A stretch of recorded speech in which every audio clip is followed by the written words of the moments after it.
Planning है, क्या रूपरेखा सोच कर आए हैं? जी बहुत सारे विषय हैं जिनको सोच कर आए हैं, जो राज्य स्तरीय हैं, कोयलांचल स्तरीय हैं, जिला स्तरीय हैं, और जैसे ही हमें अवसर मिलेगा उन विषयों पर वार्तालाप होगी, उन विषयों पर चर्चा होगी और उन समस्याओं का निदान करने के लिए सरकार पर प्रेशर बनेगा। पेपर लीक का मामला किस तरीके से? देखिए करिश्मा जी, पेपर लीक का मामला बिल्कुल जघन्य अपराध है। जिन लोगों ने भी इस कृत्य को अंजाम दिया है, सरकार उन पर गंभीर होकर कार्रवाई करे, क्योंकि अगर ऐसा नहीं होता है तो जो आम व्यक्ति है उनका इस जो व्यवस्था है, जो सिस्टम है, उस पर विश्वास टूटेगा और वो ये मान के चलेंगे कि एक आम व्यक्ति का जीवन की सुरक्षा किसी के का उसके दायित्व किन्हीं का नहीं, उनकी जिम्मेवारी किन्हीं की नहीं है।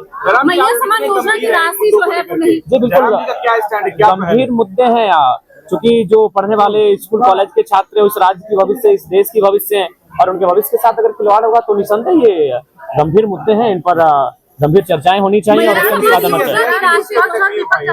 स्ट्रैटेजी के साथ पहुंचा है, आपकी क्या स्ट्रैटेजी है?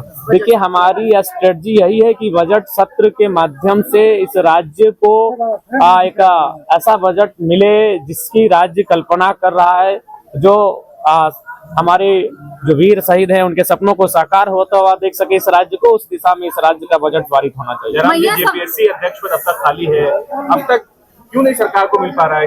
देखिए इसके पीछे कोई कारण होगा, जो कोई विशेष कारण होगा।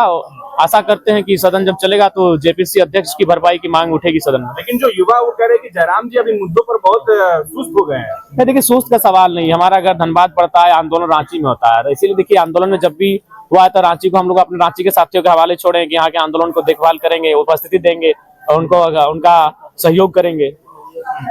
मैया समान योजना की राशि जो है वो नहीं मिल पा रही है। देखिए बिल्कुल, और शायद सुनने में आया कि बैंक का भी हस्तांतरण किया गया है, किसी दूसरे बैंक में शिफ्ट किया गया है, उसके भी बहुत सारे कुछ न कुछ कह सकते हैं कुछ ऐसी घटना विषय हैं, उनका कहीं ना कहीं मैंने पहले भी कहा था कि ये योजनाएं लंबे समय तक नहीं चलेंगी और फलस्वरूप वो होता हुआ दिख रहा है। मैंने पहले भी इसका सजेशन दिया था। जयराम जी फिर एक बार आप चर्चा में आ गए हैं। पिछला जब आप विशेष सत्र चल रहा था तो आपने मंच कहा था कि मैं दिए नहीं लूंगा, मैंने ये कहा था बिल्कुल। आप कंट्रोवर्सी में आ गए हैं। नहीं कंट्रोवर्सी क्या जवाब आलोचकों के लिए आप दिए के लिए स्कॉर्पियो नहीं, हम फिर कह रहे हैं हम नहीं, पहले मेरी बात सुनिए। हाँ बोलिए। उस दिन भर मैया सम्मान योजना पे चर्चा हुआ था। जी जी। उसके बाद मैंने कहा कि आप लोग 2500 रुपए का इतना महिमा मंडन कर रहे हैं और आप लोग 2 लाख की सैलरी ले रहे हैं, लाख रुपए का टीए ले रहे हैं और आप 2500 रुपया दे के महिमा मंडन कर रहे हैं, तो आप एक काम कीजिए, आप भी अपना जो जीवन है उसे सरल बनाइए आम जनता की तरह। तो मैंने ये कहा था, आज भी हम रिपीट कर रहे हैं इस बात को। जिस दिन इस पर पहल होगी उस पर पहला हस्ताक्षर जयराम महतो का होगा। जिस दिन ये पहल होगी कि एक विधायक की सैलरी 3rd 4th ग्रेड के जो कर्मचारी हैं उनके समान होगी 40,000 50,000 60,000, पहला हस्ताक्षर मेरा होगा। जिस दिन ये पहल होगी उसमें पहला समर्थन ही मेरा रहेगा। अच्छा, आप खाली पैर आए हैं, मैं देख रही हूँ आप खाली पैर आए हैं। हाँ वचन है तो वचन को निभाना पड़ेगा, वचन है।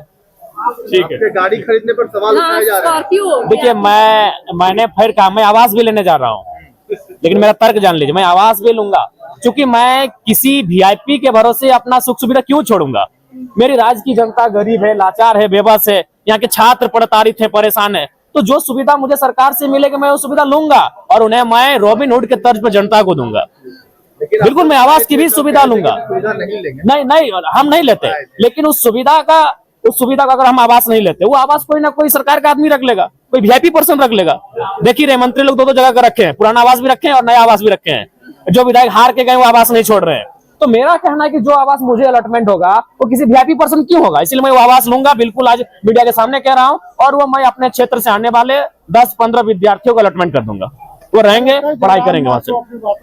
नहीं मुकर नहीं रहे, ये मुकरना नहीं कहते हैं। आपने बड़ी बात कही कि आप विद्यार्थियों हाँ बिल्कुल अलॉट करेंगे, बिल्कुल अमल करेंगे। मैं मुकर नहीं रहा हूँ, मैं कह रहा हूँ कि अभी देख रहे हैं मंत्री लोग 2 आवास लेके बैठा है भैया, उनको कोई कमी है, उनको कोई कमी है, इतनी सुख सुविधा है, तो मैं अगर आवास ना लूं तो किसी के हिस्से में चला जाएगा और किसी राजा के हिस्से में जाएगा, जबकि हमारी जनता गरीब है। तो मैं लेकर स्टूडेंट के बीच लेके जाऊंगा।